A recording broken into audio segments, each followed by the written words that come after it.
Assalamualaikum, selamat pagi Pak Akbar. Waalaikumsalam. Selamat pagi juga Pak Denny. Wah, saya selalu kalah pagi nih sama Pak Akbar. Padahal tadi saya kira hari ini saya bakal jadi orang pertama yang tiba di ruangan ini. Nggak apa-apa, yang penting nggak telat datang ke kantor, itu sudah cukup.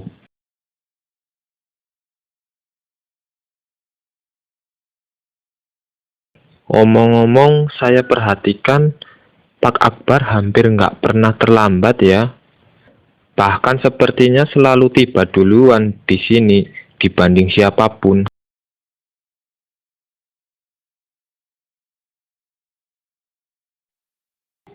Iya, posisi saya di sini kan supervisor, pemimpin kalian. Saya ingin memberikan contoh yang baik kepada kalian. Jujur, saya nggak terbiasa menegur. Saya lebih memilih memberikan teladan supaya anak buah saya bisa disiplin dan taat aturan. Wah, hebat Pak. Strategi Bapak berhasil loh. Salah satu motivasi saya supaya nggak datang terlambat kan adalah Bapak. Maksudnya bagaimana tuh? Ya, saya nggak enak kalau sampai telat masuk kantor. Pemimpinnya aja selalu datang tepat waktu. Masa anak buahnya datang terlambat?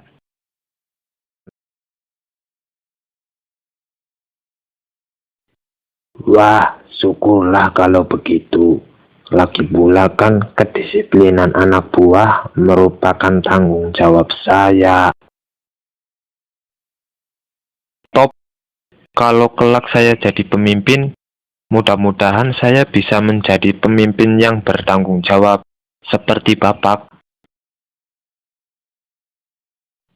Sebenarnya kita semua ini adalah pemimpin loh. Setidaknya pemimpin untuk diri sendiri.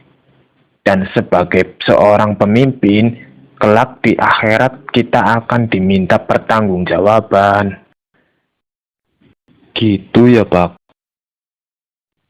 Iya, makanya mari kita jadi pemimpin yang baik, adil, dan tanggung jawab, seperti yang dicontohkan Rasulullah. Rasulullah juga ketika memimpin masyarakat Mekah yang terdiri dari berbagai suku dan bani, Rasulullah merelakan sorbannya untuk meletakkan batu Hajar Aswad ketika merenovasi Ka'bah. Wah, pagi-pagi sudah dapat suntikan motivasi dari Pak Akbar nih. Lumayan, bikin tambah semangat. Oke Pak, saya ke meja dulu. Mau siapin berkas-berkas yang harus digarap hari ini.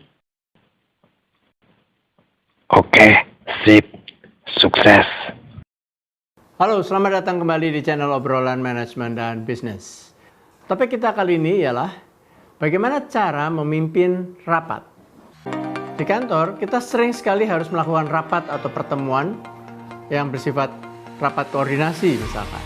Beberapa masalah dalam menyelenggarakan rapat antara lain, rapat berlangsung tidak efektif, pembahasan yang bertele-tele, pembicaraan sering keluar jalur, persiapan rapat yang buruk, proses rapat yang tidak sistematis, data yang tidak lengkap, dan banyak lagi hal yang membuat rapat tidak efektif.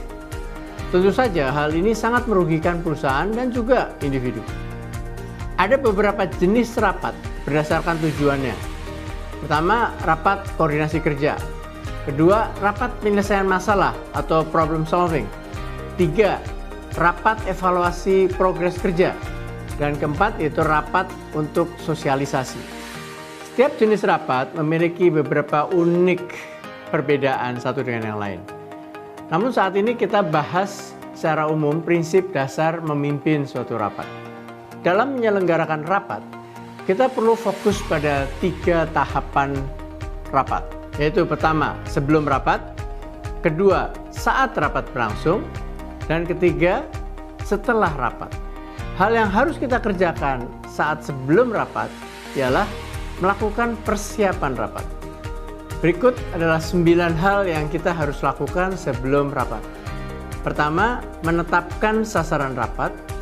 Kedua, menetapkan agenda rapat, waktu dan peserta rapat yang harus hadir. Ketiga, memastikan kelengkapan materi rapat atau bila ada notulen rapat sebelumnya. Keempat, memastikan ruang dan segala perlengkapan rapat. Kelima, menyusun skenario jalannya rapat. Keenam, mengantisipasi segala hal yang dapat menimbulkan gangguan. Ketujuh, menetapkan petugas rapat untuk membuat notulen, narasumber, dan sebagainya. Kedelapan, menetapkan norms atau aturan rapat. Kesembilan, menyebar undangan rapat dengan secara jelas menyatakan agenda, sasaran rapat, dan informasi lain yang penting. Hal yang harus dilakukan saat memimpin rapat yaitu saat sebelum rapat dimulai, pastikan bahwa kita hadir 10 atau 15 menit sebelumnya. Kedua, kita harus pastikan bahwa seluruh peralatan berfungsi dengan baik. Dan ketiga, melakukan lobby awal dengan peserta rapat dapat bermanfaat.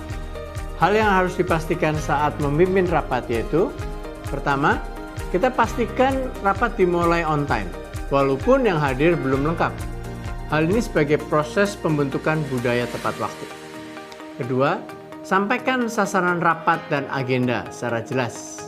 Tiga, pastikan seluruh peserta aktif berpartisipasi penuh dan memberikan pendapat dalam rapat. Keempat, pastikan pembicaraan tidak keluar konteks. Kelima, kontrol waktu dan pembicaraan yang terlampau berkepanjangan atau bila ada perdebatan. Keenam, rumuskan kesimpulan rapat. 7. Tetapkan tindak lanjut dan PIC. Dan kedelapan, menutup rapat dengan apresiasi.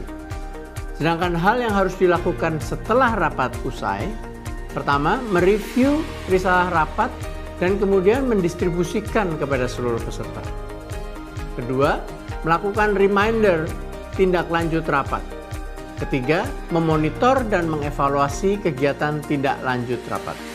Coba review kembali tips yang kami sampaikan tadi dan kemudian coba terapkan di kantor dan evaluasi hasil rapatnya.